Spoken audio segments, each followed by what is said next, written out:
शिव महापुराण की कथा कहती है, भगवान शंकर का चरित्र कहता है, बेलपत्र की छांव में शिव जी के शिवालय में,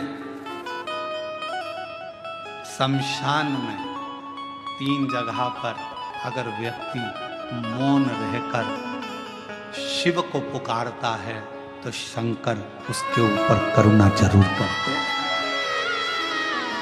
3 जगह पर मौन हो जाओ। बेलपत्र की छांव में जब पहुंचो तो थोड़ी देर शांति से चुप बैठकर, अपने हाथ में माला हो तो ठीक, ना माला हो तो कर की माला हो, कर की माला भी ना हो तो घट की माला हो, भीतर से अंदर से ओम नमः शिवाय, ओम नमः शिवाय, नमः शिवाय, भीतर की माला से उसको पुकारो।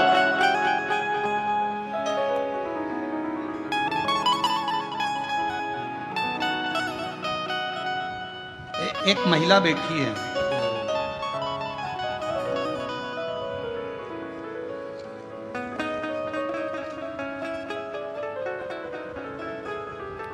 मेरा नाम गोकुल ताराचंद जी राठौड़, मुकाम पोस्ट तहसील, कन्नड़ जिला छत्रपति संभाजी नगर की रहने वाली हूँ।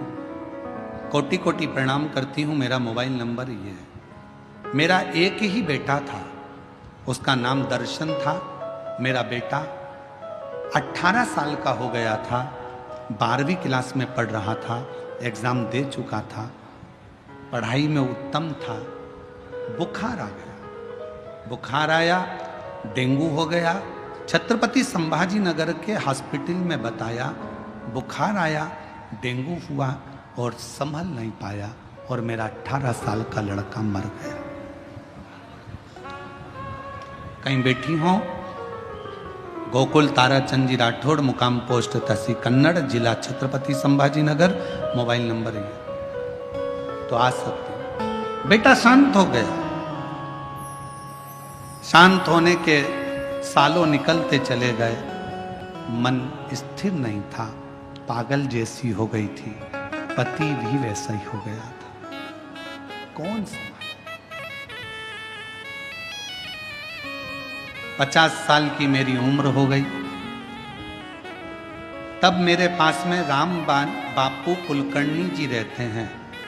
उन्होंने मुझसे कहा, आप ऐसी मौन होकर बैठी रहती हो, एक काम क्यों नहीं करती? वो सियोर वाला महाराज कथा कहता है, तुम टीवी पर क्यों नहीं सुनती? मेरा बेटा मर गया, सालों हो गए, 18 साल का तो वो चले गया और सालों उसके मरे हुए हो गए, क्या सुनो? तुम दिल तो लगाओ शिव जी से, कथा तो सुनो।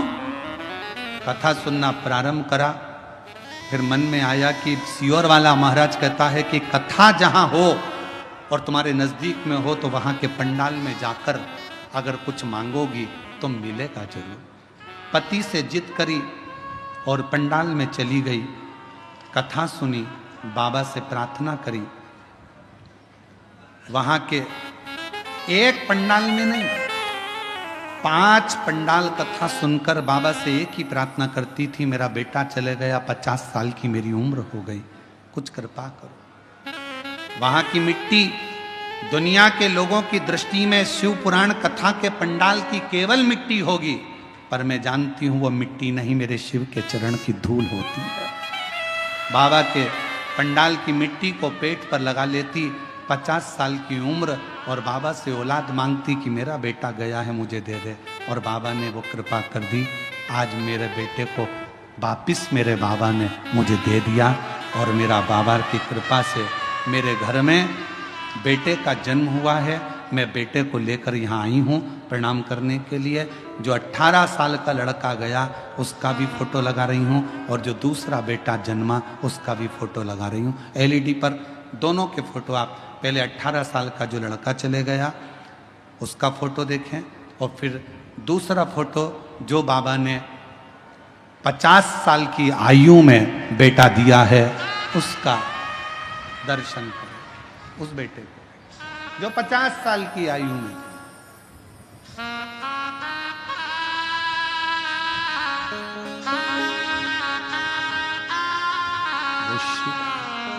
शिव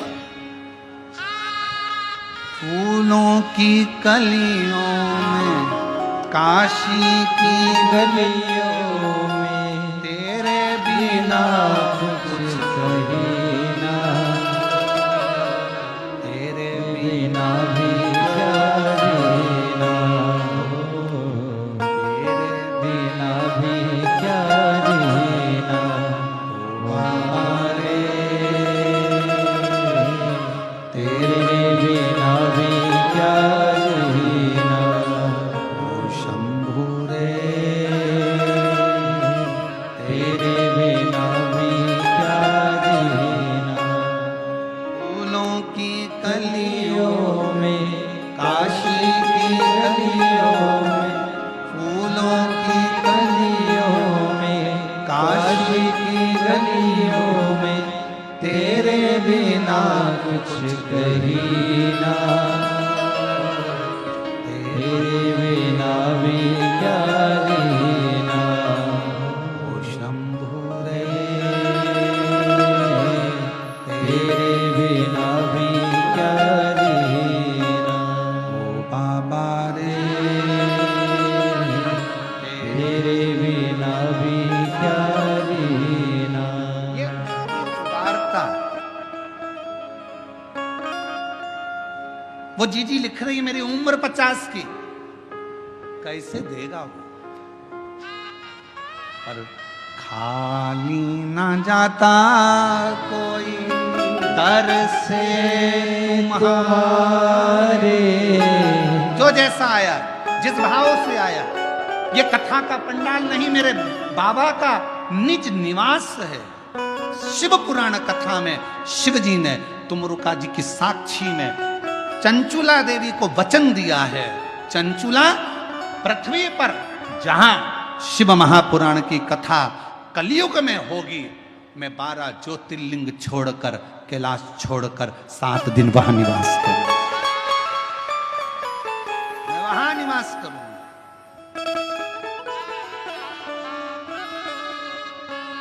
और जो जैसी भावना लाया वो ऐसा ही भर पाया, नहीं खाली उसे लौटाया, वो मन ही मन हर्षाया, और कर दिया माला माल काशी वाले ने, खा दिया भंडार काशी वाले ने, कर दिया माला माल काशी वाले ने, लुटा दिया भंडार काशी वाले ने। जो जिस भावना से आया, जैसी भावना उसकी, उस भावना से शिव मिला उसको।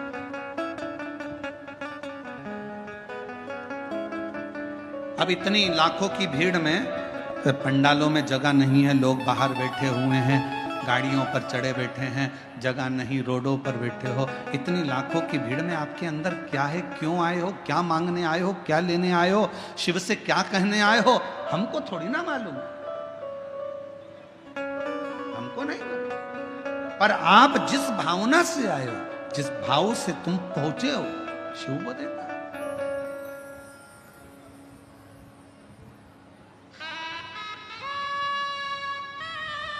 शिव प्रदान करो।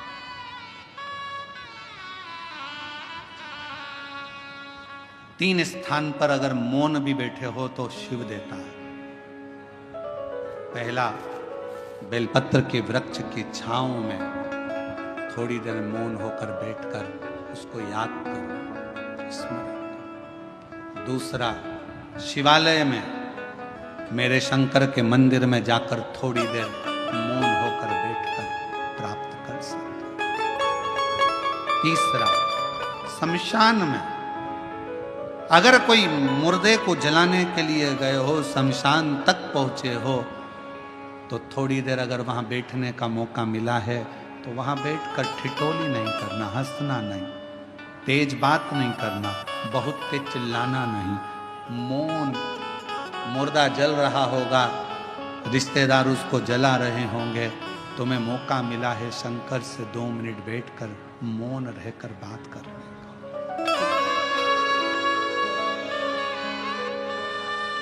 आज के जमाने में लोग शमशान में भी अगर जाकर बैठते हैं तो इतनी ठिठोली, इतनी बातें करते हैं, इतना हंसते हैं। कोई गुटखा खाता, कोई पानी पीता, कोई कुछ करता। आधे से ज्यादा एंजॉय तो लोग मसान में कर लेते हैं। मौका मिले, सेवा करने का मौका मिले तो कथा, अगर आपके नजदीक में शिव पुराण की कथा हो रही है, सेवा करो। जैसे कई माताएं पानी की बोतल लाती हैं, कोई पाउच लाता है पानी का, कोई टॉफी लाता है, कोई बिस्कुट लाता है, कोई खाने का सामान लाता है। हम इधर रोड से आते हैं, हमने देखा कि वहाँ पर राजस्थानी माहेश्वरी समाज की ओर से स्टॉल लगा हुआ है। लोगों को कभी खिचड़ी, कभी पोहा बांट रहा है। इधर तो हम गए नहीं तो हमको मालूम नहीं। 4-5 रोड हैं, हम कोई एक ही रोड से, जजमान हमारे को जिस रोड से ले जाते हैं वहीं से चले जाते हैं। हमने देखा और ये विश्वास कहता है, जैसे इधर राजस्थानी महेश्वरी समाज स्वल्पहार बांट रही है, तो मेरा मन कहता, मेरा विश्वास कहता है कि जितनी रोड होगी, सब रोडों पर कोई ना कोई समाज किसी ना किसी रूप में सेवा जरूर कर रही है। कहीं पे सेन समाज बैठी है तो वो कटिंग दाढ़ी फेरी कर रही है, कहीं पर कोई बैठा है, कहीं किसी रूप में बैठे हैं। मैं सारी समाजों को मैं हाथ जोड़कर नमन करता हूं आपके चरणों को कि इन पूरे भारत की भूमि पर अगर कहीं एकता देखना हो तो एक बार शिव महापुराण की कथा में आकर देखो, सारे समाज लगे रहते। विशाल संचेती जी तो इसको आगे कथा को लेकर आए। संचेती परिवार तो कथा लाया है, जीवन जी तो कथा लाए हैं, ये पूरा परिवार कथा को लेकर आया। संचेती परिवार, रविंद्र कुमार जी हुए, जीवन जी हुए, ये सब कथा को लेकर आए और इनकी मित्र मंडली और इनके सारे साथी इस कथा को लेकर आए हैं। पर इस कथा को सबसे ज्यादा संभाल रहा है तो पूरा बेजापुर का एक एक बच्चा संभाल रहा है। प्रशासन, यहाँ के कलेक्टर महोदय, एसपी, आईजी, डीआईजी, कमिश्नर, यहाँ के एसडीएम, यहाँ के टीआई, यहाँ के तहसीलदार, यहाँ के एक एक मिनिस्टर, मंत्री, सांसद, विधायक, अध्यक्ष, उपाध्यक्ष, यहाँ के जो भी पदाधिकारी गण हैं वो इस पूरी व्यवस्था को संभालने में लगे हुए पूरी। और बेजापुर की यह कथा ऐसी लग रही है। और हमने देखा संचेती परिवार को, हमने इस कथा में पहली कथा है जो हमारे को ये देखने को मिली कि संचेती परिवार ने यहाँ पर आकर ऐसा दर्शाया नहीं कि यह केवल हमारे परिवार की कथा है। बेजापुर की कथा ऐसी लगती है कि बच्चे बच्चे की कथा है, पूरे बेजापुर की कथा। और मैं श्री विशाल संचेती जी को इसके लिए धन्यवाद देता हूं, बहुत बहुत साधुवाद देता हूं। ये लगा नहीं कि केवल एक व्यक्ति या एक परिवार की, यह सबकी है शिव उपासना। एक सुंदर सी कथा शिव महापुराण के अंतर्गत आती है।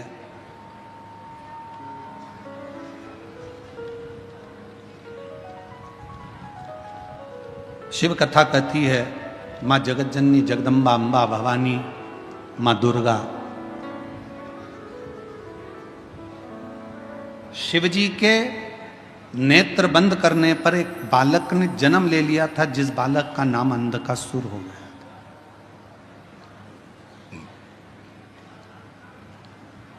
पार्वती जी ने उस बच्चे को अपनी गोदी में ले लिया, ये मेरा पुत्र है, ये मेरा बेटा है। समझाया, भगवान शंकर ने बहुत समझाया कि देखो पार्वती, ये तुम्हारा पुत्र नहीं है, इसको समुद्र में डाल दो। पर पार्वती जी मानती नहीं है।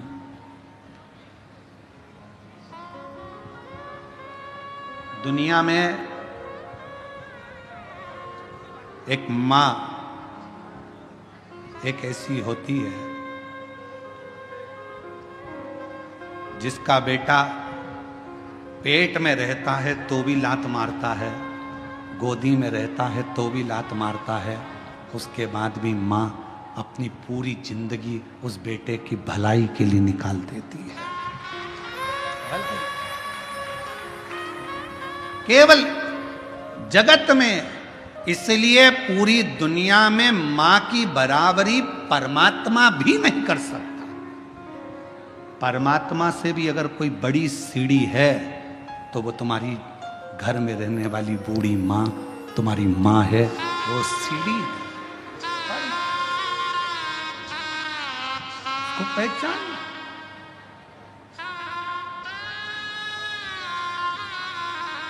फिर निवेदन करूंगा, लोगों को हमारी बात का थोड़ा बुरा ज़्यादा लगता है, तो हमारी बात का बुरा लगे उससे पहले ही आपसे कह देता हूं कि मेरी बात का बुरा लगे तो क्षमा करना, पर कहूंगा जरूर। खाया बिना रह जाऊं पर बोले बिना नहीं रह सकता, इसलिए कहूंगा जरूर।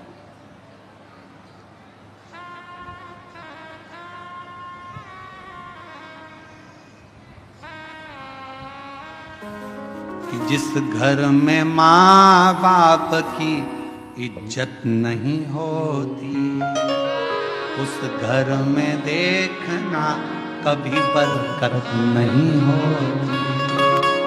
जिस घर में माता पिता का सम्मान है,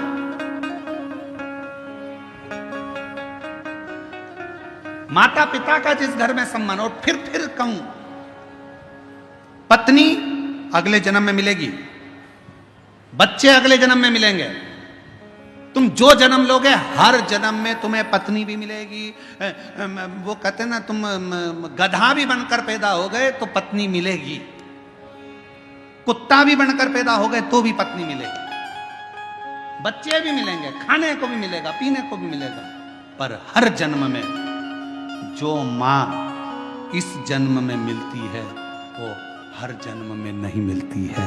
मां एक बार, इज्जत करो, सम्मान करो, सत्कार करो। थोड़ा ऊंचा नीचा बोल भी देना तो उसके वचन का बुरा मत मानो, बहुत प्रसन्नता में जवाब दो उसको, मां है। अंधकासुर को गोदी में ले लिया मेरे शिव जी ने, मेरी पार्वती जी ने, और कहा ये मेरा पुत्र है। शंकर भगवान कह रहे हैं ये नेत्र बंद करने के बाद हुआ, इसको फेंक दो। नहीं, मां मां होती है। बेटा कैसा भी हो तो भी माँ कभी अपने बच्चे को, हाँ कभी कभी नाराज होती है ना, तो गुस्से में बद्दुआ दे देती है, अपशब्द कह देती है, ताना दे देती है, आड़ा टेढ़ा बोल देती है, सब चलेगा, सब। पर माँ से बड़ी कोई दौलत नहीं।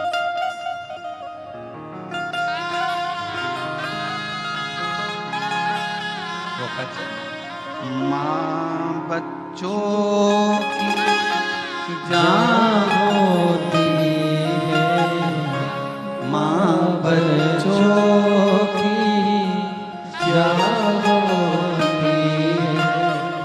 वो होते हैं किस्मत वाले जिनकी माँ होती है। कितनी शीतल कितनी प्यारी प्यारी हो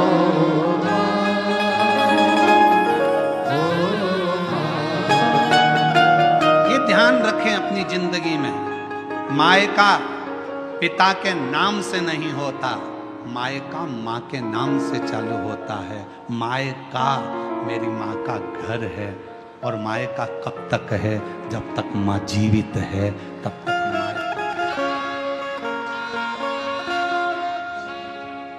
गर्व करना कि मेरी माँ है, मेरी मम्मी बैठी है, माँ है।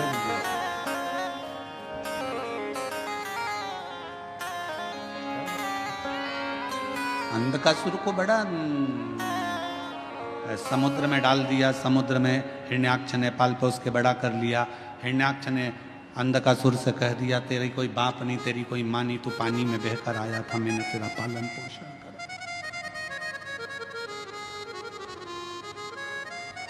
मैंने तेरा पालन पोषण किया।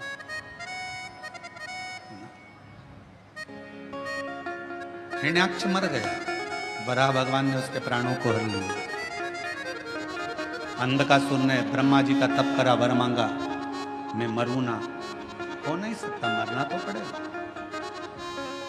तो वर दो, जिस दिन मैं अपनी मां को गलत दृष्टि से देखूं उस दिन मेरे प्राण छूटे।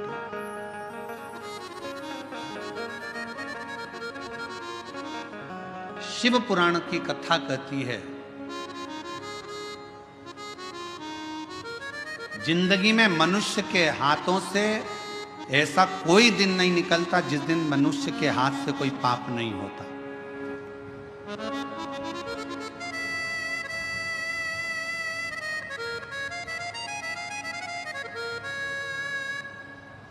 ऋषभ देव जी महाराज का चरित्र श्रीमद् भागवत कथा में आता है, तो ऋषभ देव जी महाराज के चरित्र में 4 स्थान पर पाप होने का क्रम बताया। पहला, झाड़ू लगाते समय छोटे छोटे जीव मर जाते हैं, पाप माथे चढ़ जाता है। ऋषभ देव जी महाराज का चरित्र श्रीमद् भागवत में कहा। दूसरा, कपड़े धोते, नहाते, बर्तन धोते समय छोटे छोटे जीव मर जाते हैं, पाप माथे चढ़ जाता है। तीसरा, अग्नि जलाते समय, गैस जलाते समय, चूल्हा जलाते समय, लाइट जलाते समय छोटे छोटे जीव मर जाते हैं, जिसका पाप माथे चढ़ जाता है। चौथा, ऋषभ देव जी महाराज का चरित्र कहता है, जब पैदल चलकर जाते हैं तो पांव के नीचे छोटे छोटे जीव मर जाते हैं। श्रीमद् भागवत में ऋषभ देव जी महाराज का चरित्र कहता है कि 4 स्थान पर हर व्यक्ति से पाप होता है। हर व्यक्ति के मस्तक पर पाप की गठरियां बंधी होती है, पर वो पाप कहां समाप्त होता है? शिव महापुराण की कथा कहती है, जब हम किसी बेलपत्र के वृक्ष के नीचे से निकल कर चले जाते हैं तो हमारे मस्तक पर चढ़ा हुआ सारा पाप एक क्षण में समाप्त हो जाता है। एक क्षण में बेलपत्र के वृक्ष की छांव हमारे संपूर्ण जीवन के पापों को समाप्त कर देती है। इसीलिए रोज पाप होता है तो रोज बेलपत्र के वृक्ष के नीचे 1 लोटा जल चढ़ाया करो, या बेलपत्र के वृक्ष के नीचे से निकल कर जाया करो। अपने मोहल्ले में, अपनी कॉलोनी में अगर कोई बेलपत्री का पेड़ हो तो तुम्हें जाना उधर से है तो पति से कहना इधर से ले चलो, उसकी छांव में से थोड़ा सा निकल कर चले जाएंगे तो हमारी जिंदगी के पाप करना समाप्त हो। अंधकासुर ने मांगा कि मां को गलत दृष्टि से, उसको मालूम नहीं था कि पार्वती मेरी माता है, और पार्वती मैया को ही गलत दृष्टि से देख लिया। शिव जी ने काल भैरव को प्रकट कर कर उस अंधकासुर को समाप्त। मां होती, किसी को भी गलत विचार से, गलत दृष्टि से, गलत भाव से कभी ना बोलो। जगत में एक बात याद रखना, अपनी माता हो या किसी दूसरे की माता हो, किसी भी माता के लिए कभी गलत ना तो लिखना, ना पढ़ना, ना सुनना, क्योंकि जगत की प्रत्येक माँ अपने बच्चे को गर्भ में रखती है, और वो गर्भस्थ रखने वाली माँ कोई साधारण नहीं, मात्र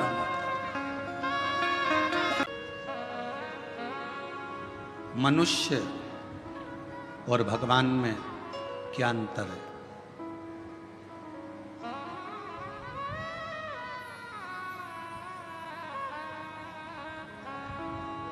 मनुष्य और भगवान में क्या अंतर है? मानव में और परमात्मा में क्या अंतर है? शिव महापुराण की कथा कहती है, मनुष्य और भगवान में एक सबसे बड़ा अंतर यह है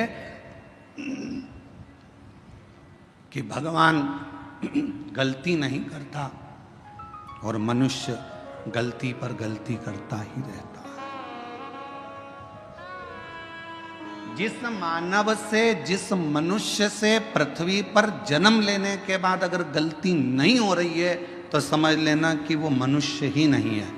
मानव का शरीर गलती का पुतला होता है, इसमें थोड़ी थोड़ी गलतियां तो जीवन में मानव के शरीर में होती ही रहती है। सास बहू को चिल्ला कर कह दे तूने फिर गलती कर दी, बहू को कह देना चाहिए मम्मी मनुष्य हूं ना, इंसान हूं ना, तो गलती तो होगी। और आप अगर भगवान हो ना सासू जी, तो माफ करना चालू कर दो। मैं इंसान हूं, आप भगवान हो, माफ करते हो। आप अगर भगवान हो तो माफ कर दो, और अगर आप भी इंसान हो, आप भी जब बहू बनकर आई थी, जो गलती मैं कर रही हूं आपने भी अपने बहू के जमाने में करी होगी। हो सकता है मैं सोकर लेट उठ रही हूं, तो जब तुम नहीं आई थी ना मम्मी, तब तुम भी हो सकता है कि लेट उठती होगी। भगवान हो तो माफ करना सीखो, और अगर मैं जैसी हूं, मैं भी एक गलती का पुतला हूं, आप भी गलती का पुतला हो। गलती मनुष्य से होती है, मेरे से भी गलती हुई है, आपसे भी गलती हुई है, तो अपन एक जैसे हैं। इसलिए अपनी जिंदगी में परमात्मा के भरोसे छोड़ते चलो। जो गलतियां हैं वो परमात्मा माफ करता रहेगा। आप अपने जीवन को जीते चलो, जीवन जियो।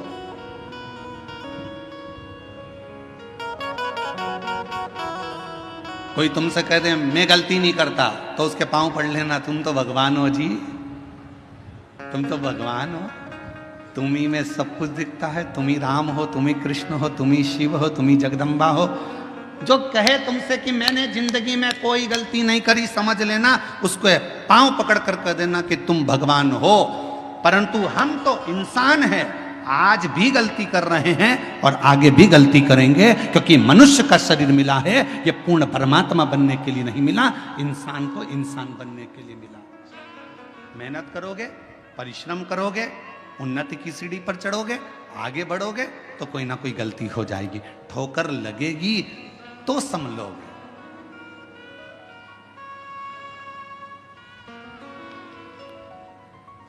अच्छा बोलो री जीजियों, ओ बेजापुर वालियों, उत्तर देना।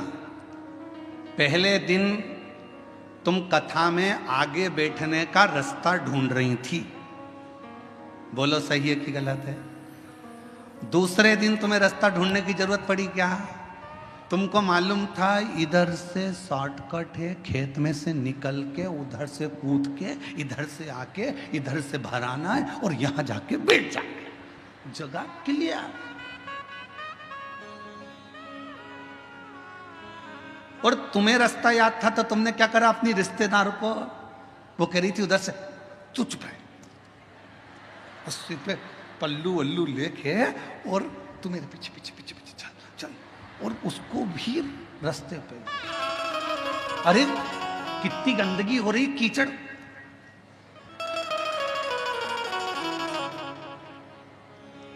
चल इतनी और घुमाती फिराती कीचड़ में, और उसकी भी चप्पल हो गई कीचड़ में। चप्पल को जान दे चूल्हा में, तू चल। और चप्पल रख ली झोला में और कथा में आगे लाकर बिठा दिया। जब दोनों चली तो फिर सहेली ने कहा कितनी जोरदार जगह मिल गई थी ना बैठने के लिए, इतनी अच्छी जगह, ये तो सोचा ही था। अब चप्पल तो जैसे ही कथा पूरी हुई रोड पे निकली और निकलते सी पानी की बोतल में चप्पल घिस घुसा के तैयार करके पाँव में पहन के फिर पल्लू। अब जरा विचार करिए, पहले दिन जगह ढूंढने में थोड़ा परिश्रम लगा, दूसरे दिन तुम्हें खुद जगह मिल गई, तीसरे दिन तुम अपनी सहेली को भी बिठा ली, चौथे दिन अपने परिवार वालों को भी बिठा ली और जगह तुम्हारे पास हो गई। एक सच्चा भक्त, भगवान शिव का एक परम भक्त ऐसा ही होता है। पहले संघर्ष की जिंदगी जीते जीते मंजिल तक पहुंचता है, फिर सबको उस स्थान तक पहुंचा देता है कि ये स्थान मैंने देखा है, ये शिव का धाम मैंने देखा है, ये भगवान का नाम मैंने देखा है, चलो यहाँ चलकर बैठते हैं, चलो यहाँ चलकर स्मरण करते हैं।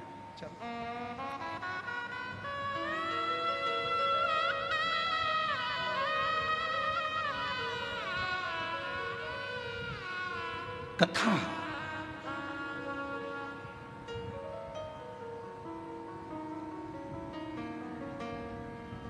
कोई तुमसे कहे कि मैंने जिंदगी में कोई गलती नहीं करी, कह देना तुम भगवान हो,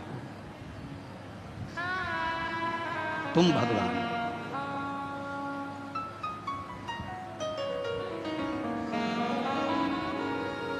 और तुम गलती नहीं करे हो, तुम भगवान हो सकते हो, पर मैं तो इंसान हूं, मनुष्य।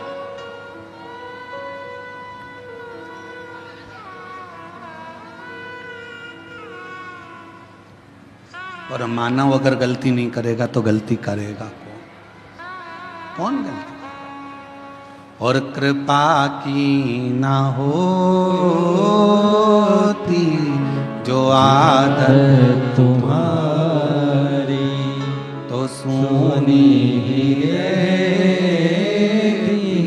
अदालत तुम्हारी गरीबों के दिल में जगह तुम न पाते तो किस दिल में होती इबादत तुम्हारी तो किस दिल में होती इबादत तुम्हारी कृपा की न होती जो आदत तुम्हारी।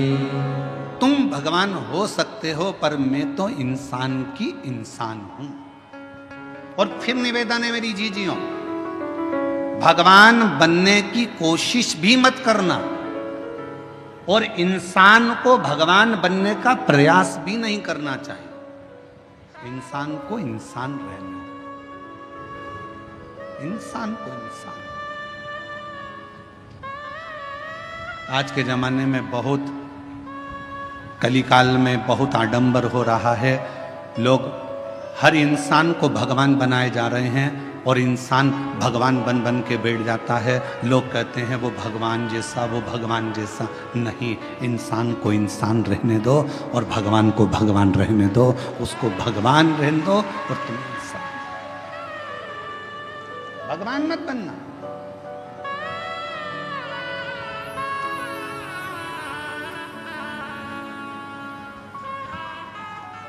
इंसान, उसे इंसान। गलती हो रही है, एक बार होगी, दो बार होगी, धीरे धीरे संभलते जाओगे, संभलोगे। उसका काम है क्षमा करना और तुम्हारा काम है गलती करना। करो।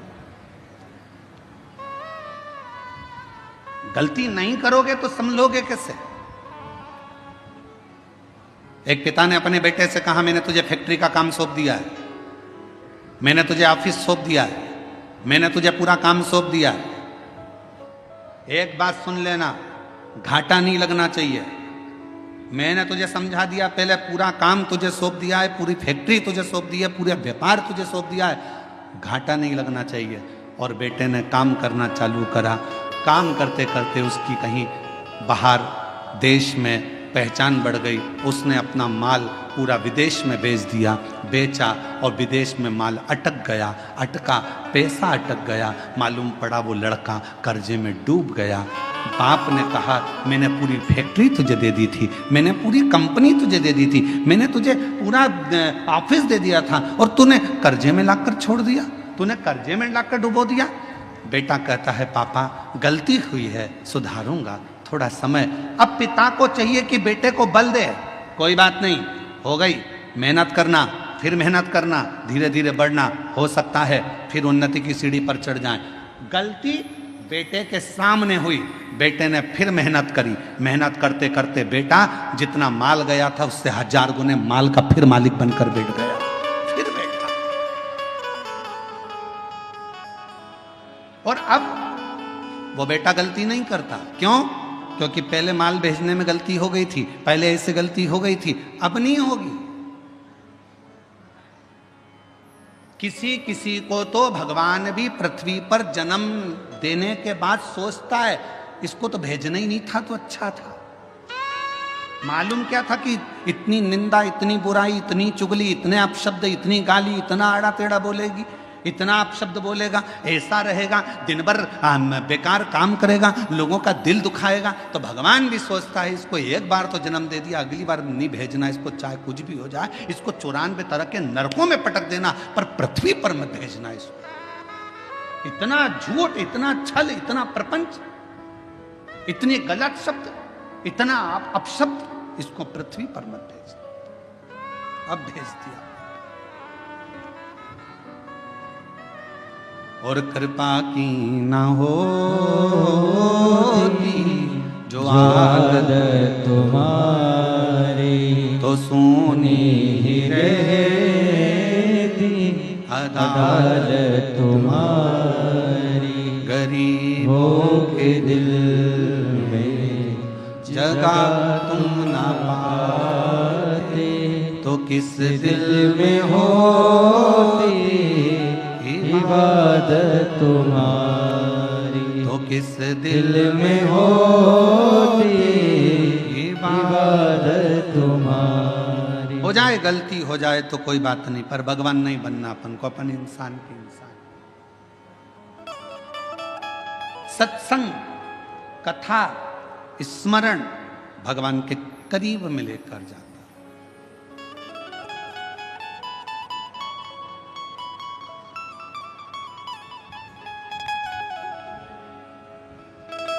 और ले गया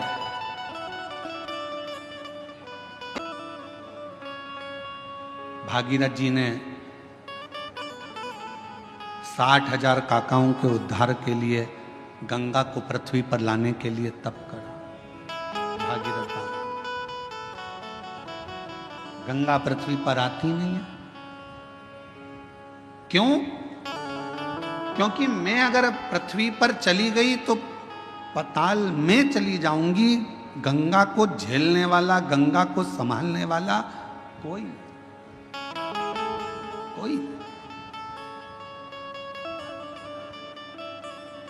गंगा पृथ्वी पर नहीं आ रही।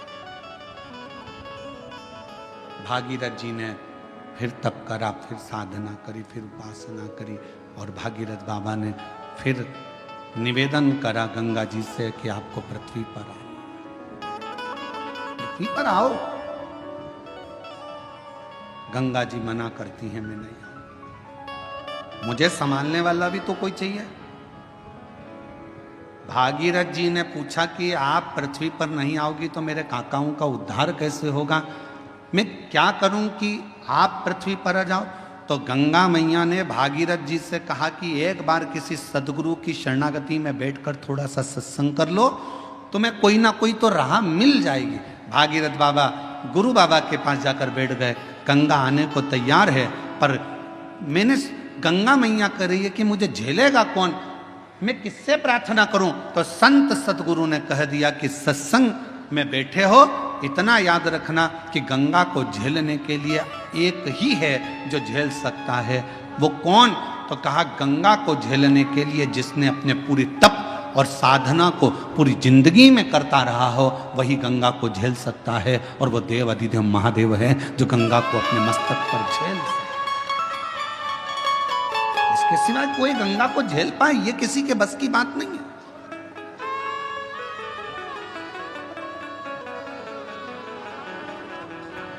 भागीरथ जी ने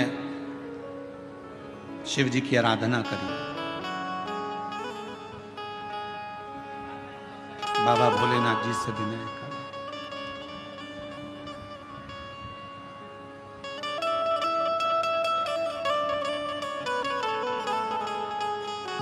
महादेव नमन चरणों में स्वीकार कीजिए, सबका किया है मेरा कल्याण कीजिए, उद्धार कीजिए। हे त्रिपुंडधारी, है त्रिशूलधारी, हे त्रिपुंडधारी, है त्रिशूलधारी।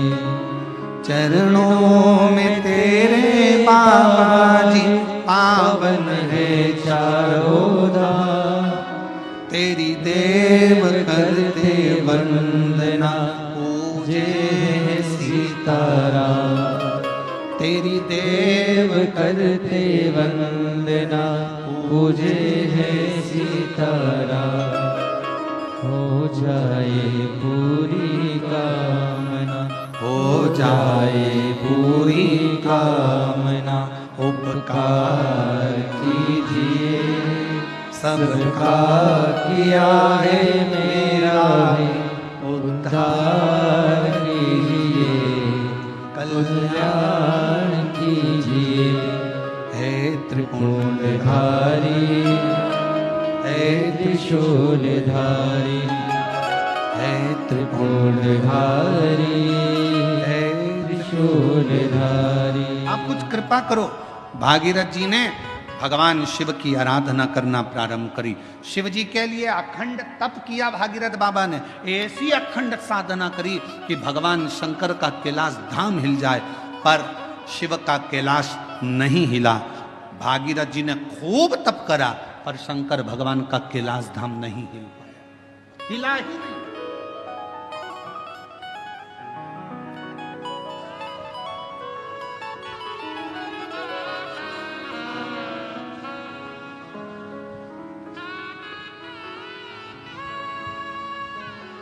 शिव जी तुम्हारे तप से, शिव जी तुम्हारी साधना से, शिव जी तुम्हारी तपस्या से जितनी जल्दी प्रसन्न नहीं होते, शिव जी उतनी जल्दी एक लोटे जल से प्रसन्न हो जाते हैं।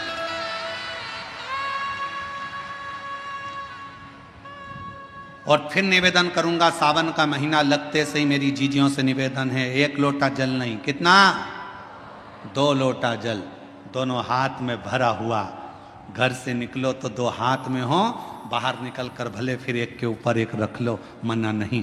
पर शंकर के मंदिर में जब पहुंचो, दोनों हाथ में जल हो और शिव जी के ऊपर दोनों धार एक साथ, बाबा के धार जल की 2 एक साथ लगना चाहिए और शिव जी से अपने मन की प्रार्थना करना चाहिए, शिव स्वीकार करो। भागीरथ जी ने तप करा, शिव जी का कैलाश नहीं हिला। साधना करी, शिव जी का कैलाश नहीं हिला।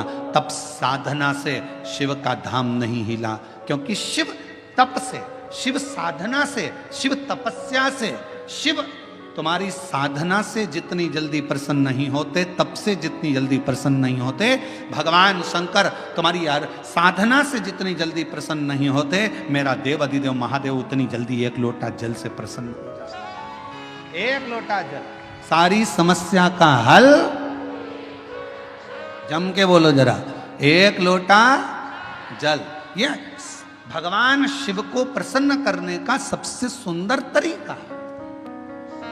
तुम शिव जी को चिरौंजी का भोग लगाओ ना लगाओ, खड़ी शक्कर लगाओ ना लगाओ, तुम शंकर भगवान को बेलपत्र चढ़ाओ ना चढ़ाओ, तुम शिव जी को कुछ दो चाहे ना दो, भगवान शंकर को तुम श्रीफल दो चाहे मत दो, पर शिव जी को केवल एक लोटा जल देती।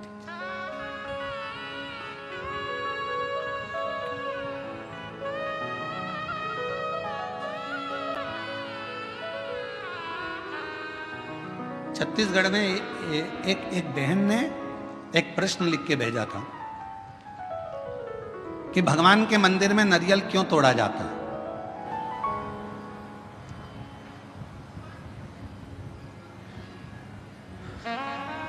छत्तीसगढ़ का प्रश्न है, मुझे उम्मीद है महाराष्ट्र की जीजियां उत्तर दे देंगी। मेरे जीजा उन भी बोल सकते हैं, भगवान के मंदिर में नारियल क्यों तोड़ा जाता है। तो छत्तीसगढ़ के निकुंभ का यह प्रश्न था, क्यों तोड़ते हैं भगवान के मंदिर में नारियल, क्यों तोड़ा जाता है, क्यों तोड़ा जाता है। भाई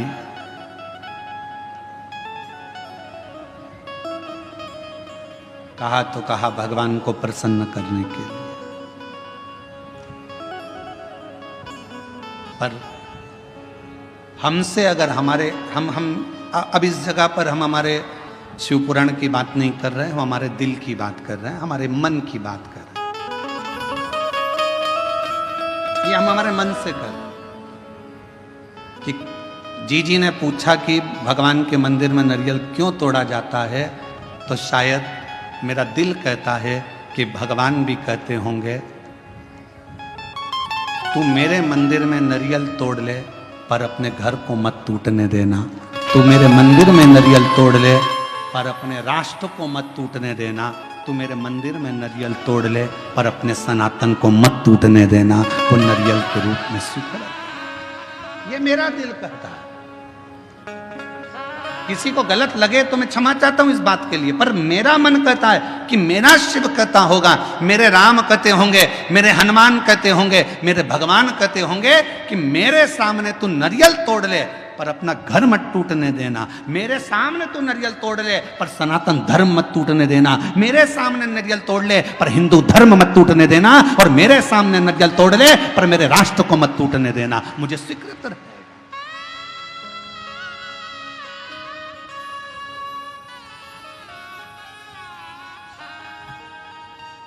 मुझे नारियल का टूटना स्वीकार है पर सनातन धर्म का टूटना स्वीकार नहीं है। मुझे नारियल का टूटना स्वीकार है पर मेरे हिंदू धर्म का टूटना स्वीकार नहीं है। मुझे नारियल का टूटना स्वीकार है पर अपने भारतवर्ष को टूटना स्वीकार नहीं है। मुझे ये चलेगा। तो मेरा दिल कहता है कि भगवान, नारियल टूटने का एक क्रम, शुभ कार्य में नारियल क्यों फोड़ा जाता है कि जो भी तकलीफ हो, कोई कष्ट हो, मेरा बाबा स्वीकार करना, ये हमने इसको दे दिया, जो भी था उसको प्रदान कर।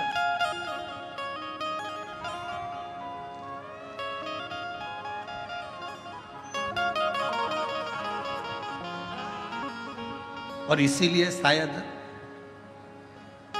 एक रहोगे तो सेफ रहोगे, शायद दुनिया के लोगों के लिए नारा इसीलिए एक बाबा ने दे दिया उत्तर प्रदेश के।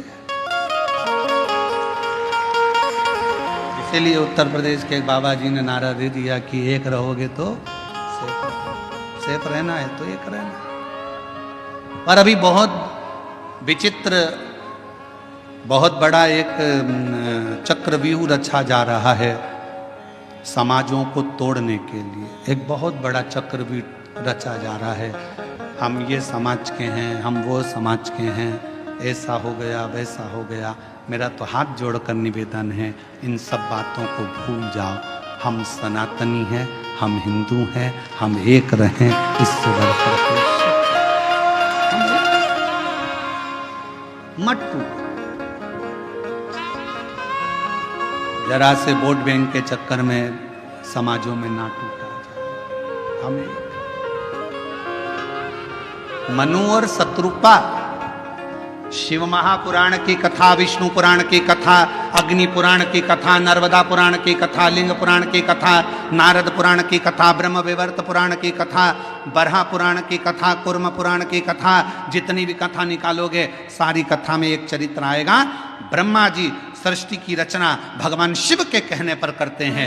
सृष्टि की रचना करने पर ब्रह्मा अपनी जंघा से मनु शत्रुपा को प्रकट करते हैं और वो मनु और शत्रुपा की संतान आप और हम आज तक हैं। एक ही संतान है, मनु और शत्रुपा की औलाद आप और हम हैं। हमें यह पैदा नहीं करा गया कि तुम ब्राह्मण थे कि क्षत्रिय थे कि वैश्य थे कि शूद्र थे। उसने तो हमें मनुष्य बनाकर पैदा करा था। भगवान ने अपना बनाकर पैदा करा था। और जब भी माँ और बाप अपने बच्चे को जन्म देते हैं तो ये सोच कर जन्म देते हैं कि मेरा बेटा एक दिन मेरा नाम रोशन करेगा, एक दिन मेरा बेटा मेरे पद चिन्हों पर चलेगा। भगवान अपने माता पिता अपने बच्चे को इसलिए जन्म नहीं देते कि मेरा बेटा कोई ऐसा कार्य करेगा, गलत कार्य करेगा, बेकार करेगा। ना ना ना, वो उसने जन्म अच्छे कर्म के लिए दिया, श्रेष्ठ कर्म के लिए दिया। पर दुनिया के लोग हो सकता है थोड़ा मीठा बोलकर थोड़ा अभी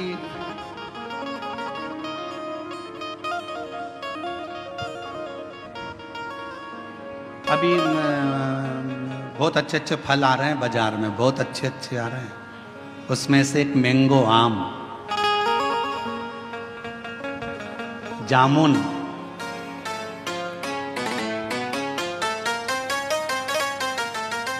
केला, पपीता, बहुत अच्छे अच्छे फल आ रहे हैं। जाम, अमरूद, बहुत अच्छे फल। फल वाले के पास जाकर फल खरीदिए। फल भी हमको प्रेरणा देते हैं, फल हमको ज्ञान देते हैं। थोड़ा खट्टा फल होगा ना, अच्छा है, ले लो। ज्यादा मीठे के चक्कर में पड़ोगे ना, मीठा तो रहेगा पर फल के अंदर कीड़ा पड़ा रहेगा।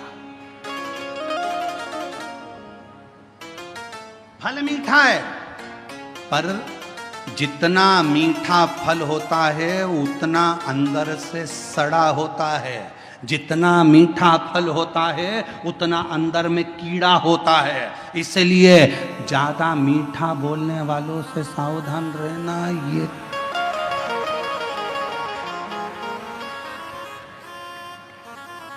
सावधान इंडिया, सावधान। पपीता दुकान वाला कह रहा बहुत मीठा, बहुत मीठा, बहुत मीठा। तुम लेके आ गए, अंदर से सड़ा था। आम इतना मीठा, इतना मीठा। थोड़ा खट्टा आम लाती ना, सड़ा नहीं रहता, क्योंकि जिसकी बाड़ी थोड़ी सी कड़वी रहती है ना, उसके अंदर खटास में अंदर कीड़े नहीं रहते। मुंह से बोल दिया सफाचट, एक बार बोल दिया, बेकार लगे अच्छा लगे, क्योंकि खट्टा खट्टा है, जो है कड़वा कड़वा है, जो है। पर मीठा फल अंदर कीड़ा बैठा रहता है, मीठा फल अंदर से सड़ा रहता है। इसलिए थोड़ी सावधानी रखना। दुनिया के लोग कहें बहुत मिलेंगे आपको, बहुत आते रहेंगे लोग बाग, तुम्हारे से बहुत मीठी मीठी बातें करेंगे, बहुत मीठा बोलेंगे, और बाद में तुमसे कहेंगे क्यों थोड़ा मीठा। तुम देखना जिसको पैसे की जरूरत होती कितना मीठा बोलता है। जी जी, जी जाजी, जी जाजी। और पैसा लेके चले गया 5-10 हजार, उसके बाद तुम मांगने जाओ तब खा के भग रहे हैं, लौटा देंगे। व्यर्थ की बात नहीं करना, रिश्तेदारी में फालतू की फूट मत डालो। हम आएंगे देंगे, मना नहीं कर रहे। अरे मिठास में कीड़ा हो सकता है, मिठास।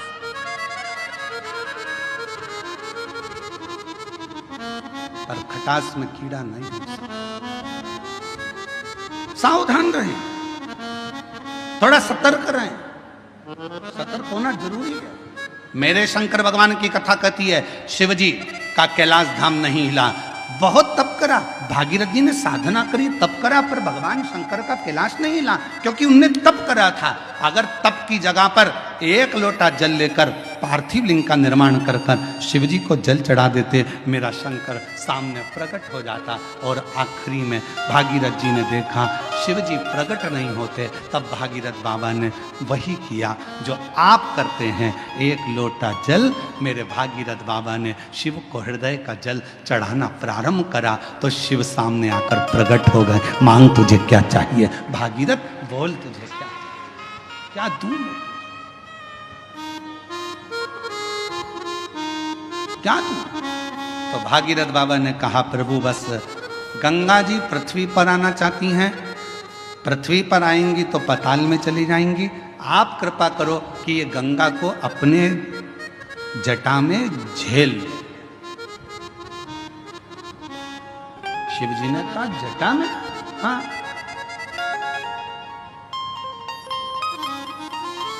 कितने चतुर थे भागीरथ जी, उन्होंने गंगा जी को हाथ में झेलने का नहीं बोला, उन्होंने गंगा जी को हृदय में झेलने का नहीं बोला, उन्होंने गंगा जी को सिर पर झेलने का, जटाओं में झेलने का बोला। क्यों? क्योंकि भागीरथ बाबा जानते थे हृदय में शिव के माँ गौरा विराजमान है, हाथों में शिव के, शिव भक्तों की डोर थमी हुई है। सिर पर अगर गंगा बैठ गई तो शिव भक्तों का भी कल्याण करेगी और जगत का भी कल्याण करेगी। सिर पर।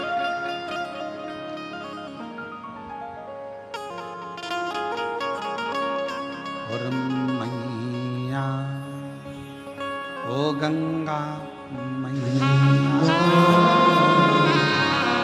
मैया हो गंगा मैया, मैया गंगा मैया, मैया हो गंगा मैया। ये जगत का कल्याण करने वाली गंगा, जगत का उद्धार करने वाली गंगा। फिर किसी ने एक बार प्रश्न किया था, क्या शिव जी को गंगा का जल अधिक प्रिय है? शंकर भगवान को गंगा का जल अधिक प्रिय है तो शिव महापुराण की कथा कहती है, शंकर भगवान को तुम अपने घर का जल चढ़ा दो, शंकर भगवान को तुम्हें जो जल मिले वो चढ़ा दो, क्योंकि शंकर के ऊपर जब जल चढ़ता है, चढ़ते से ही वो जल गंगा जल बन जाता है। अलग से गंगा जल की जरूरत शिव को नहीं,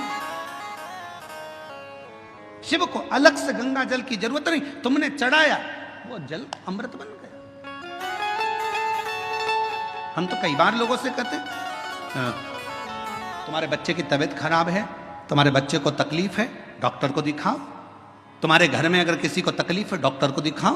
वो जांच का बोले जांच कराओ, दवाई का बोले दवाई खिलाओ, और उसके साथ एक काम जरूर करो, डॉक्टर का इलाज भी करवाओ, साथ में एक कटोरी में जल लो और जल लेकर भगवान शिव का मंत्र का उच्चारण करो। नमः शिवाय, नमः शिवाय, षडाक्षर मंत्र बोल लो, ओम नमः शिवाय, या त्र्यंबक मंत्र बोल लो, और या त्र्यंबक मंत्र ना तो श्री शिवाय नमस्तुभ्यम मंत्र का जप करते जाओ 108 बार जप कर कर जो जल है वो अपने बच्चे को थोड़ा थोड़ा पिलाना प्रारंभ करो, या उस जल से उस बच्चे के शरीर पर लगाना प्रारंभ करो। वो जल भी सिद्ध हो जाता है मंत्रों की प्रबलता में। डॉक्टर को भी दिखाओ, डॉक्टर का भी इलाज करवाओ, दवाई दे दवाई खिलाओ, जांच का बोले जांच कराओ, पर साथ में शिव पर करा हुआ विश्वास, मंत्रों का उच्चारण, शिव तत्व का नाम सुख प्रदान करता है। एक पत्र है, अच्छा है।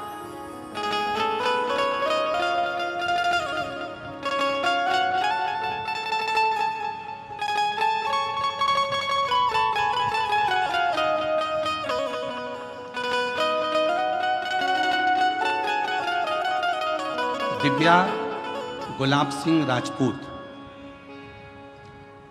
जन्म दिनांक 22/7/2008, मुकाम पोस्ट जय सिंह नगर, महाराणा प्रताप, तालुका गंगापुर, जिला छत्रपति संभाजी नगर। मोबाइल नंबर ये है। कहीं बैठी हो आप ही हैं? बच्ची आई है साथ, आ जाओ ले आओ। मैं दिव्या राजपूत, बाबा की कृपा से मेरी जन्मजात एक बीमारी है किडनी की। मेरी एक किडनी पूरी बेकार है और दूसरी किडनी मेरी 20% काम कर रही है। डॉक्टर ने कहा था कि सिर्फ 2 साल तक जीवित रह सकती है, पर शिवजी पे भरोसा कर कर आज तक जीवित हूं। ये मेरे शंकर की करुणा है, मेरे शिव की उदार। गुरुदेव, पहली किडनी तो थी नहीं, दूसरी भी 20% ही बची थी, तो डॉक्टर ने मुझे 2 साल दिए थे कि अब तुम 2 साल से ज़्यादा नहीं रहो, पर बाबा की कृपा से मैं जीवित हूँ, अच्छी हूँ। गुरुदेव, मैं हर जगह कथा में पहुंची। गुरुदेव, कथा में आने का मेरा केवल एक ही काम था, क्योंकि मुझे डॉक्टर ने डायलिसिस पर डाल दिया था और डॉक्टर ने कह दिया था कि डायलिसिस चलेंगे। अब मन करता था कि डायलिसिस की जिंदगी क्या जिंदगी। तब किसी ने कहा कि अगर पंडाल में बैठकर शिव महापुराण की कथा सुनी जाए, शिवजी को 1 लोटा जल चढ़ाया जाए, तो उसका फल जरूर मिलता है। और बाबा की ऐसी कृपा हुई, मैंने नागपुर, सीहोर, छत्रपति संभाजी नगर में कथा को सुना और वेजापुर पंडाल में भी कथा सुनने के लिए आई हूँ। बाबा, डायलिसिस की बात आई, कथा सुनने के बाद, शिवजी पे जल चढ़ाकर बेलपत्र लेने के बाद फिर मैं वापिस डॉक्टर साहब के पास डायलिसिस की जांच के लिए पहुंची, तो डॉक्टर ने कह दिया तुम्हारी रिपोर्ट पूरी नॉर्मल आ गई है, अब तुम्हें डायलिसिस की जरूरत नहीं है। पत्र को आप लोग देख सकते हो, पूरी रिपोर्ट नॉर्मल आ गई है, अब तुम्हें डायलिसिस की जरूरत नहीं है। मैं बाबा को यहाँ प्रणाम करने के लिए आई, मैं बाबा को नमन करने के लिए। और तेरी कृपा का क्या है भरोसा, कब किस पर हो जाए, जरा सी हम पर कर दो, ओ जरा सी हम पर कर एक पत्र दो। और है, अच्छा मेरी कृपा का क्या है भरोसा, कब किस पर हो जाए जरा सी हम पर कर दो, जरा सी हम पर कर दो। मुकाम गंगा सागर नामदेव, धूलिया, डोंगर गांव, तालुका पाथरी, जिला परभणी। डोंगर गांव में हम रहते थे और डोंगर गांव में रहते रहते हमारे को बच्चे तो हुए पर बच्चे शांत हो गए, जीवित नहीं रहे। गुरुदेव, हम वहाँ रहने के बाद में डॉक्टरों से इलाज करवाते रहे। 10 साल तक जालना में ट्रीटमेंट चालू रखा पर उसमें भी कोई सफलता नहीं रखी। 10 साल निकल गए, 12 साल निकल गए, ऐसे वर्ष निकलते चले गए। गुरुदेव, तो भी औलाद का सुख नहीं आया। फिर किसी ने कहा कि एक बार पंडाल में जाकर कथा सुनो। हम पंडाल में जाकर बाबा को कथा सुनने प्रारंभ करा।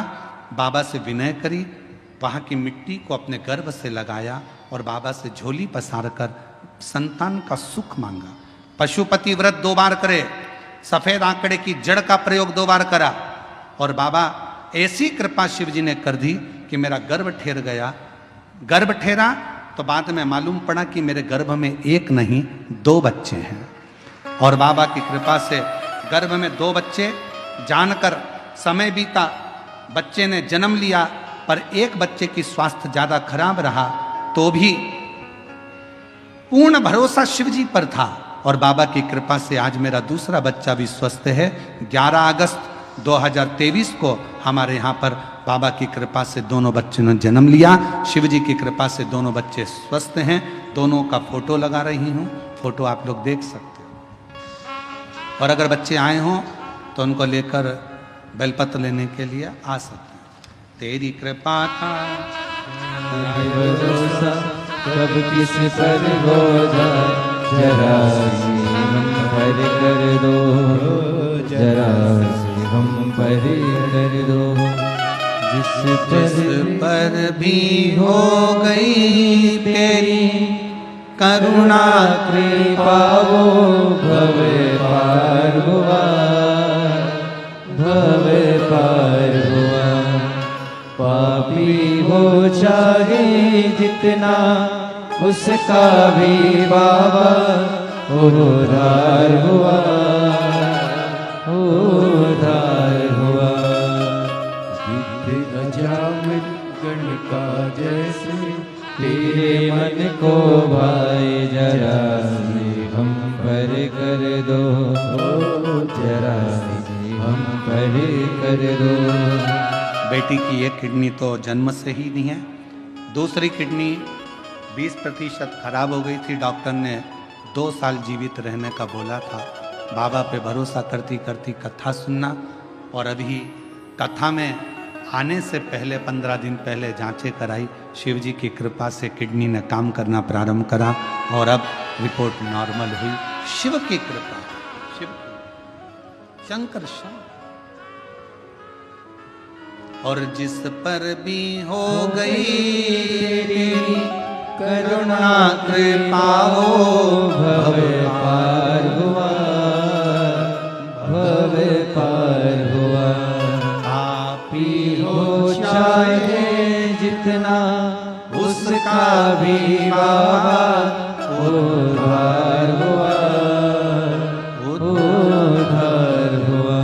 गिद्ध अजामिल गणिका जैसे तेरे मन को भाई जरा सी हम पर कर दो, जरा सी हम पर कर दो। तेरी कृपा का क्या है भरोसा कब किस पर हो जाए जरा सी हम पर कर दो। निवेदन करेंगे, दुनिया की दृष्टि में ये केवल शिव महापुराण की कथा है। पर कोई हमसे पूछे क्यों गुरुजी ये शिव पुराण की कथा है, हम कहेंगे ये केवल कथा नहीं है। बेटा और बेटी अपने बाप से बात कर ले शंकर भगवान से, ये वो शिव तत्व की आनंद है। इससे कहो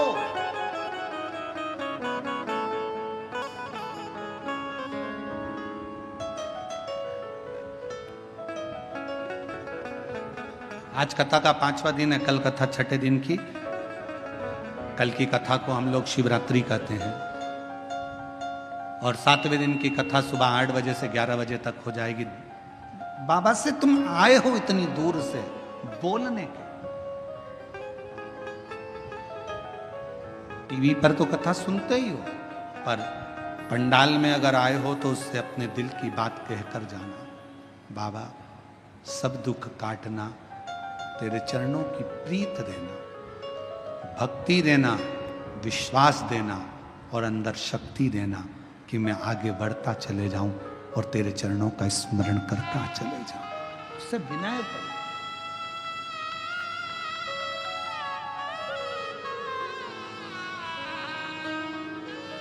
उससे विनय करो, निवेदन करो, सुने।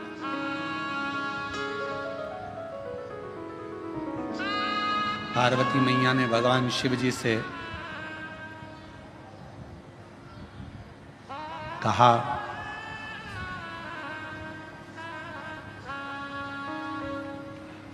आप गंगा जी को सिर पर क्यों लिए हो, किस लिए? आप सबको मालूम होना चाहिए गंगा जी माता पार्वती जी की बड़ी बहन है।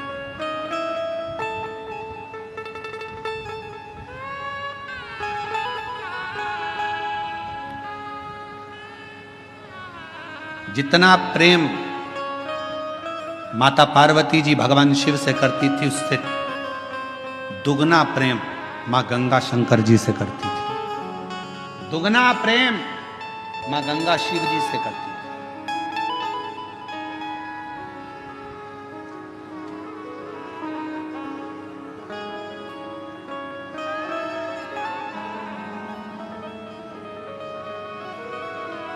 एक दिन पार्वती जी को मालूम पड़ा कि जितना स्नेह मैं करती हूँ, जितनी पूजन मैं करती हूँ, उतनी ही मेरी बड़ी बहन शिवजी से करती है, शिवजी की आराधना करती है, गंगा जी शंकर की पूजन करती है, उतनी।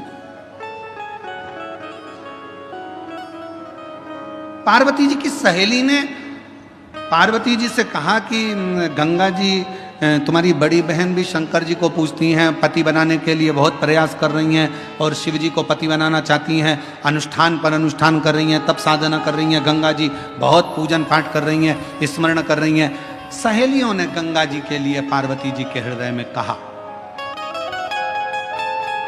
तो पार्वती जी के हृदय में थोड़ी सी क्षुब्धता उत्पन्न हुई। पार्वती जी को लगा कि ये तो गंगा जी को नहीं करना चाहिए, तुम एक काम करो, कल अपन एक काम करते हैं, गंगा जी शिव जी से दूर हो जाए उसके लिए एक प्रयास करते हैं। और पार्वती जी की सहेली के कहने पर पार्वती जी की सहेली ने एक रचना रची और पार्वती जी की सहेली ने रचना रखकर कहा कि मैंने सुना है अगर कोई संत निकल कर जाते हैं और उनके ऊपर अगर पानी डाल दिया जाए, पानी का छींटा दे दिया जाए, तो संत प्रसन्न होकर वर दे देते हैं। गंगा जी ने कान लगाकर सुन लिया कि ऐसा करने से मुझे शिव मिल सकते हैं। सामने से दुर्वासा बाबा जाते हुए नजर आते, एक संत का जाना होता, गंगा जी का पानी का फेंकना होता और फेंकने पर जैसे ही जल फेंका, ऋषिवर को क्रोध आ गया और उन्होंने कह दिया, गंगा तूने एक संत का अपमान करा है, संत का अपमान।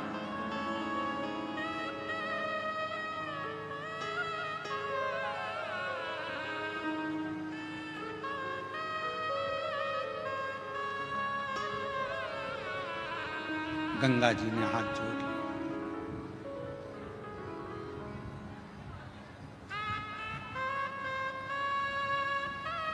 चरणों में मैं प्रणाम करती हूं, क्षमा करिए, क्षमा करिए, मैं विनय करती हूं, मुझे क्षमा कर। गंगा मैया ने क्षमा। समय आया, गंगा जी रोने लगी, आंखों से नीर बहने लगा। भगवान शिव ने जब पार्वती जी के सम्मुख में देखा, क्योंकि गंगा जी को क्रोध आ रहा था पार्वती जी पर कि पार्वती जी ने मुझे शिव जी से दूर करा, ये अपमान संतों का करवाया तो पार्वती ने करवाया, ये सोच लिया गंगा जी ने। तो गंगा जी बोली, पार्वती तूने मेरे साथ ऐसा करा, मैं तुझे श्राप देने को आतुर होती हूं। पर शिव जी ने रोका, पार्वती मेरी अर्धांगिनी बनेगी, इसको श्राप मत दो। गंगा रुको। गंगा ने कहा, पर मैं भी तो आपको प्रेम करती हूं, मैं भी तो आपको स्नेह करती हूं, तो मैं भी तो चाहती हूं आपको। शिव जी कहे, गंगा तुम चिंता मत करो, मेरी जितनी संतान होगी ना गंगा, सब तुम्हारे ही जल से प्रकट होगी, और दुनिया भले अर्धांगिनी मेरी पार्वती होगी, पर गंगा पार्वती अगर मेरे हृदय में रहेगी ना, तो गंगा तू मेरे मस्तक पर विराजमान रहेगी। तू चिंता मत कर, तू चिंता ना कर। क्यों चिंता कर? और भगवान शिव, भगवान ओघड़ रानी शंकर भगवान भागीरथ जी के कहने पर गंगा मां को अपने सिर पर लेने को आतुर।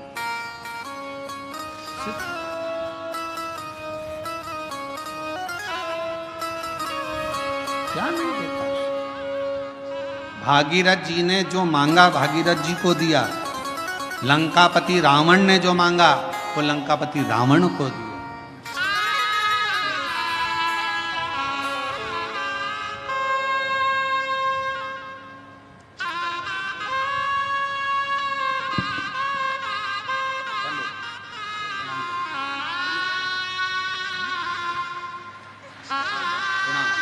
प्रणाम करो, चलिए प्रणाम करो, हाथ जोड़ो, प्रणाम करो, प्रणाम करो, प्रणाम करो, चलो जाओ, प्रणाम करो, प्रणाम करो।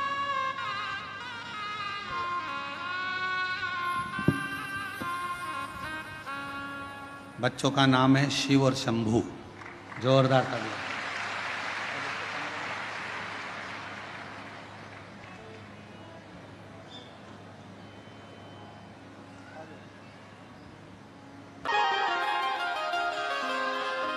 अपने स्थान पर बैठकर भगवान शिव जी से अपने मन का भाव हृदय से प्रार्थना करिए, दिल से निवेदन करिए।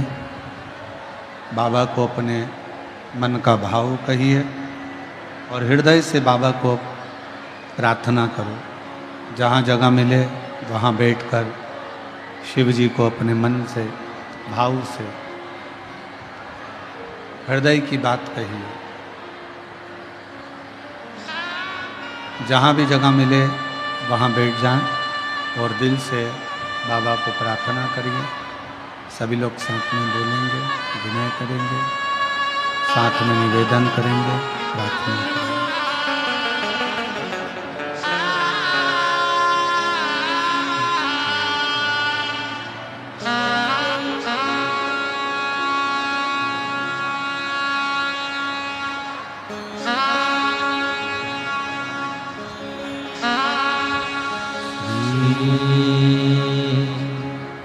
शिवाय नमस्तुभ्यं श्री शिवाय नमस्तुभ्यं श्री शिवाय नमस्तुभ्यं श्री शिवाय नमस्तुभ्यं श्री शिवाय नमस्तुभ्यं। भोला सब दुख काटो हमारा, भोला सब दुख काटो हमारा। शिव शंकर जपूं तेरी माला, भोले बाबा जपूं तेरी माला। भोला सब दुख काटो हमारा, भोला सब दुख काटो हमारा। शिव मंगल मंगलकारी वेश है मंगल मंगलकारी शमशान वासी हमारा शमशान वासी हमारा ओ भोला सब दुख काटो ओ भोला सब दुख काटो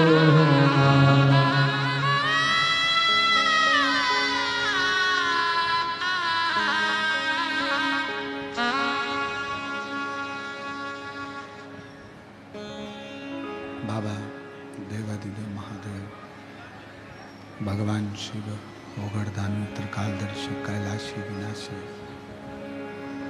भगवान शंकर की पवित्र कथा कर रही है, शिव महापुराण की कथा वर्णन कर रही है। भगवान शिव ने गंगा को अपने मस्तक पर लिया।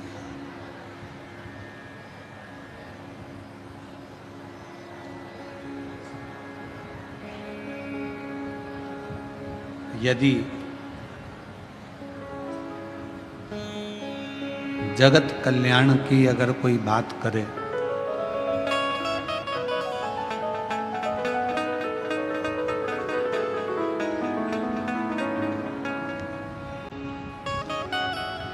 दो व्यक्ति होते हैं, एक होता है ज्ञानी, दूसरा होता है अज्ञानी।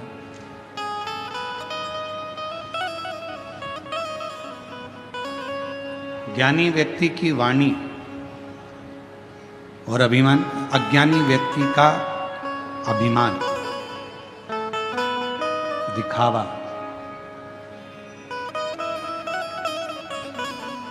एक ना एक दिन सामने प्रकट होता ही है।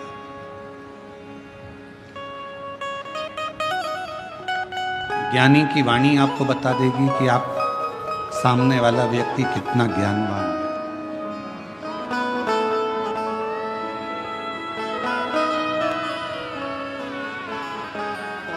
एक विद्वान की निशानी होती है उसकी वाणी। वो वाणी उसकी बता देती है कि इसमें कितनी विद्वत्ता है। बट वृक्ष की छांव बता देती है कि बड़ का पेड़ कितना पुराना है। उस बड़ के पेड़ के नीचे की शांति बता देती है कि उसके नीचे शीतलता कितनी है। उसी तरह एक विद्वान व्यक्ति की वाणी आपको बता देती है कि उसकी वाणी की शीतलता कितनी है और उसके चरणों का सुख कितना है। अज्ञानी का दिखावा और ज्ञानी की वाणी। जैसे ही गंगा मैया पृथ्वी पर आ रही थी और भगवान शंकर ने गंगा जी को मुख ऊपर कर कर देखा तो गंगा कल कल कल कल की ध्वनि कर कर पृथ्वी पर आई।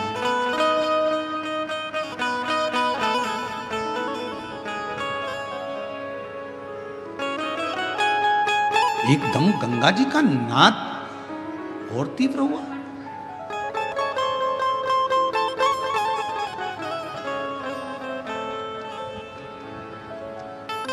और गंगा जी का नाद एकदम जब तीव्र हुआ तो शिव जी ने फिर शीश को ऊपर करा और गंगा जी को देखा।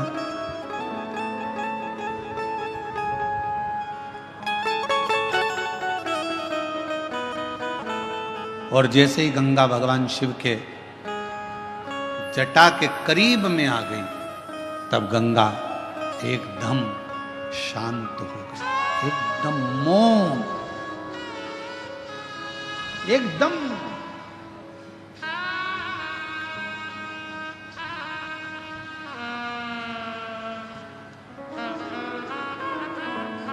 पूछा भागीरथ जी ने गंगा जी से कि तुम इतना कलकल कर कर बहकर आ रही थी, इतना तीव्र से तुम्हारी गर्जना हो रही थी, इतना तेज बहाव के साथ तुम चिल्लाती चिल्लाती गर्जना करती भयंकर नाद करती करती आ रही थी और शिव जी की जटा के करीब में आई और एकदम मौन हो गई। तो गंगा जी ने भागीरथ बाबा से कहा, मुझे मालूम नहीं था कि जो मुझे अपनी जटा में झेल रहा है वो कोई साधारण नहीं है। उसके करीब में जाते से ही एक मौनता धारण करने पर सब कुछ प्राप्त हो सकता है। वो शिव है, वो शिव। कर्पूर गौरम करुणावतारम संसार सारम भुजगेन्द्रहारम सदा वसन्तं हृदयारविन्दे भवं भवानी सहितं नमामि। नमः शिवाय। ओम नमः शिवाय। नमः शिवाय। कर्पूर गौरम करुणावतारं संसार सारं भुजगेन्द्रहारं नमः शिवाय। ओम नमः शिवाय। नमः शिवाय। कर्पूर गौरम करुणावतारं संसार सारं भुजगेन्द्रहारं। मुझे क्या मालूम था कि यहाँ मौन रहने पर भी सब मिल सकता। पार्वती जी की कथा कर रही है, बेलपत्र की कथा कर रही है। बेलपत्र के वृक्ष के नीचे भी अगर बैठो तो तुम शांति से 2 क्षण मौन होकर उस शिव को याद करो। शिव।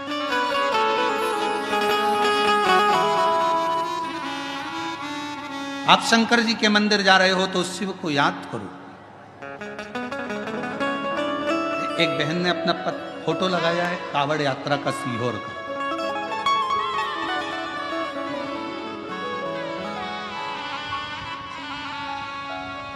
कावड़ यात्रा का उसने फोटो लगाया है बहन ने, और सीहोर की कावड़ यात्रा का फोटो उसने पूर्व का लगाया, और उसने पत्र में लिखा, मैं वैशाली दिलीप शर्मा सुख शांति नगर बेजापुर की रहने वाली हूँ। कहीं बैठी हो तो आ सकते हैं एक बेलपत्र लेने के लिए। मैं दिलीप शर्मा, वैशाली दिलीप शर्मा सुख शांति नगर बेजापुर की रहने वाली हूँ। मेरा मोबाइल नंबर ये है। कुबेरेश्वर धाम में कावड़ चढ़ाने का क्या फल मिलता है, कोई मुझसे पूछे। आपने मामा जी और भाई के साथ 2023 में बाबा की कावड़ चढ़ाने के लिए सीहोर आई थी। मन में अपने दोनों बेटों की उज्जवल भविष्य की कामना लेकर आई थी। आप कथा में कहते हो कि सीहोर की प्रदोष की जो कावड़ चलती है और बाबा को जो जल चढ़ाया जाता है, जो मांगा जाता है वो मिलता है। मैं उस कावड़ में पहुंची, मैंने अपने दोनों बेटों के लिए जो जो मांगा मेरे बाबा ने उस कावड़ में मुझे दिया। मेरा बड़ा बेटा MBBS डॉक्टर बन गया और दूसरा बेटा मेरा IT इंजीनियर बन गया। और बाबा की कृपा से 1 साल के अंदर बाबा ने मुझे इतना दे दिया कि कोई कमी नहीं छोड़ी। ये सीहोर की कावड़ का एक प्रताप है।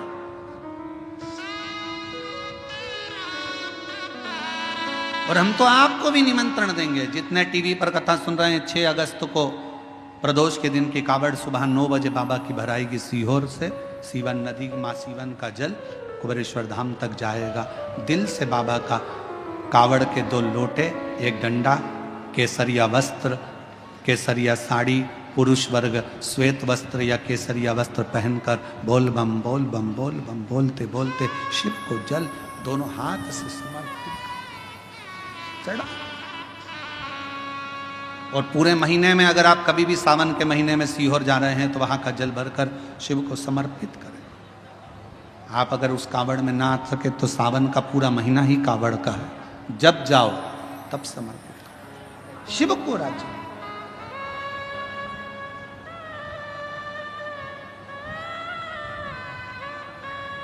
तीन स्थान पर मौन बैठने पर भी कुछ मत मांगो तो भी शिव दे देता है।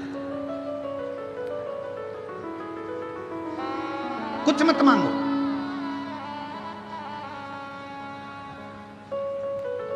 आप अगर वहां जाकर मौन होकर बैठ गए तो भी शंकर दे दे, तो भी शिव दे दे।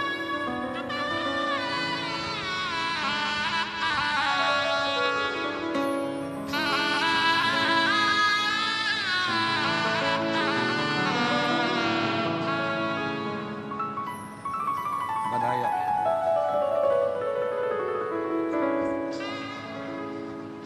शिव तत्व की प्राप्ति क्यों ना। समय आया, आगे बाबा के सुंदर चरित्रों का वर्णन हुआ। भगवान